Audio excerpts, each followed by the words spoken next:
Babaeng hindi nakakalakad at lalaking hindi nakakakita, sabay na inakyat ang bundok. Hindi na bago sa atin ang mga inspiring stories na nakikita natin online. Kadalasan pa nga, nagiiwan ito ng mga kwentong nagpapaalala sa atin na walang imposible. Kapag gusto, may paraan. Pinatunayan ito ng dalawang hikers mula sa Fort Collins, Colorado, matapos mag-viral dahil sa kakaibang team-up na ito. Kung sino ang amazing duo na ito kwento.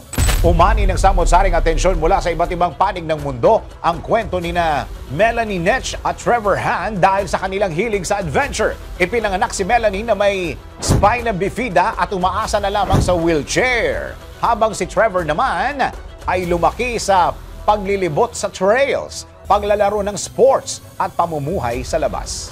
Ngunit nagbago rin ang lahat ng maapektuhan ng glaucoma ang kanyang paningin.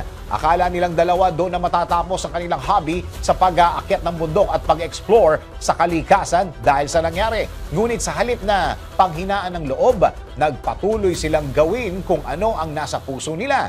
Nagkakilala si Melanie at Trevor dahil sa isang adaptive boxing class at muling nagtagpo sa isang climbing class para sa mga taong may kapansanan na doon nagsimula ang kanilang koneksyon. Matapos nilang kilalanin ng isa't isa, nadiskubre nilang pareho nilang hinahanap ang mga tanawin, ang malamig na hangin sa mga trail at ang tahimik na sandali sa itaas ng bundok.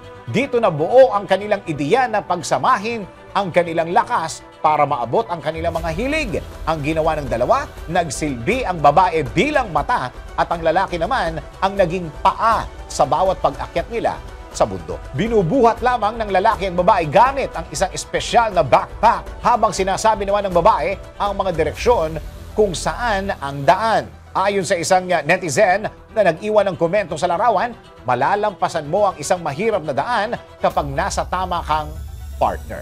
Isa lamang ito sa maraming istorya ng inspiration with a twist. Basta may puso, willingness at coordination, lahat ay pwedeng mangyari. Ikaw, naantig rin ba ang puso mo sa kwento ng dalawa at mga kapareho nila na may ganitong kondisyon? Isang paalala na hindi ka nag-iisa at maaari ka pa rin magpatuloy. DWIZ Research Report. Report.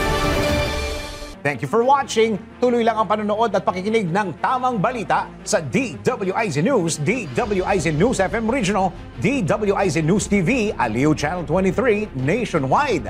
Mag-follow, like, subscribe at i-share ang aming mga social media accounts.